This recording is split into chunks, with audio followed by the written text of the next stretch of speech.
வாழ்வில் வார்த்தை ஊழியங்கள் வழங்கும் இன்றைக்கான இறை வார்த்தை. நம் ஆண்டவர் இயேசு கிறிஸ்துவின் இணையற்ற நாமத்தில் மகிழ்ச்சியோடு உங்களை வாழ்த்துகிறேன். இந்த நாளிலும் கர்த்தர் உங்களை ஆசீர்வதிப்பாராக, கரம் பிடித்து நடத்துவாராக. பிரியமானவர்களே, நம்முடைய வாழ்க்கையிலே ஆண்டவர் எதிர்பார்க்கின்ற காரியம் எவைகள்? ஆராதனைகளா, ஊழியமா, காணிக்கையா? எதை முக்கியமாக ஆண்டவர் நம்முடைய வாழ்க்கையிலே எதிர்பார்க்கிறார்?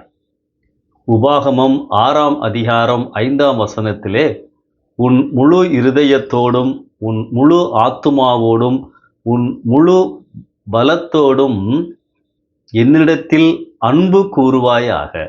அன்பானவர்களே, ஆண்டவர் நம்மிடத்திலே எதிர்பார்ப்பது நம்முடைய கிரியைகள், நம்முடைய பொருட்கள் அல்ல. இதயம், மனப்பூர்வமாக அவரை நேசிக்கின்ற காரியம். ஆண்டவரே, நான் உம்மை நேசிக்கிறேன். எப்படி நாம் அதை நிரூபிப்பது?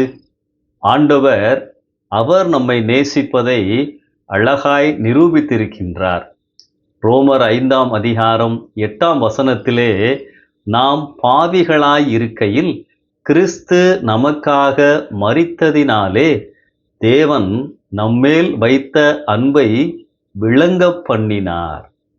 சிலுவை ஆண்டவர் என்னை நேசிக்கிறார் என்பதை காண்பிக்கின்றது. அப்படி என்று சொன்னால், நான் எப்படி ஆண்டவரை நேசிக்கிறேன் என்பதை நிரூபிக்க முடியும். சில வசனங்களை காண்பிக்கிறேன். என் கற்பனைகளை கை கொண்டிருந்தால் என் அன்பிலே நிலைத்திருப்பீர்கள். யோவான் 15ஆம் அதிகாரம் 10வது வசனம். நீங்கள் என்னிடத்தில் அன்பாயிருந்தால் என்னுடைய கற்பனைகளை கை கொள்ளுங்கள். யோவான் 14:15. நாம் அவருடைய கற்பனைகளின்படி நடப்பதே அன்பு. 2 யோவான் 1ஆம் அதிகாரம் 6வது வசனம். எப்பொழுது நான் அவருக்கு கீழ்ப்படுகிறேனோ, எப்பொழுது நான் அவருக்கு பிரியமாக வாழ ஆரம்பிக்கிறேனோ, ஆண்டவரே, உம்மை நான் நேசிக்கிறேன் என்பதை காண்பிக்கிறேன். எனக்கும் ஆண்டவருக்கும் உள்ள உறவு அன்பின் அடிப்படையிலே இருக்க வேண்டும், ஆசீர்வாதங்களின் அடிப்படையில் அல்ல. ஆண்டவரே, நீர் என்னை ஆசீர்வதித்தால் கோயிலுக்கு வருகிறேன், ஊழியம் செய்கிறேன், காணிக்கை கொடுக்கிறேன், அப்படி அல்ல. ஆண்டவரே, உம்மை நேசிப்பதினாலே உம்முடைய வார்த்தைகளுக்கு கீழ்ப்படுகிறேன், உம்மோடு நேரம் செலவழிக்கிறேன், ஜெபிக்கிறேன், உம்முடைய வார்த்தைகளை தியானிக்கின்றேன், உமக்காய் வாழ்கிறேன், ஊழியம் செய்கிறேன், காணிக்கை கொடுக்கிறேன். அப்ப எதுவுமே அன்பின் அடிப்படையிலே என் செயல்பாடுகள் ஆண்டவரிடத்திலே இருக்க வேண்டும். இன்னொரு வசனத்தை பாருங்க, 1 யோவான் 3:18, வசனத்தினாலும் அல்ல, நாவினாலும் அல்ல, கிரியைகளினாலும் உண்மையினாலும் அன்பு கூற கடவோம். ஆம், அன்பானவர்களே, வேதம், ஆண்டவர் நம்மிடத்தில் எதிர்பார்க்கின்ற காரியம், நாம் அவரை மனதார நேசிக்க வேண்டும். அதன் அடிப்படையிலே மற்ற செயல்பாடுகள் இருக்க வேண்டும்.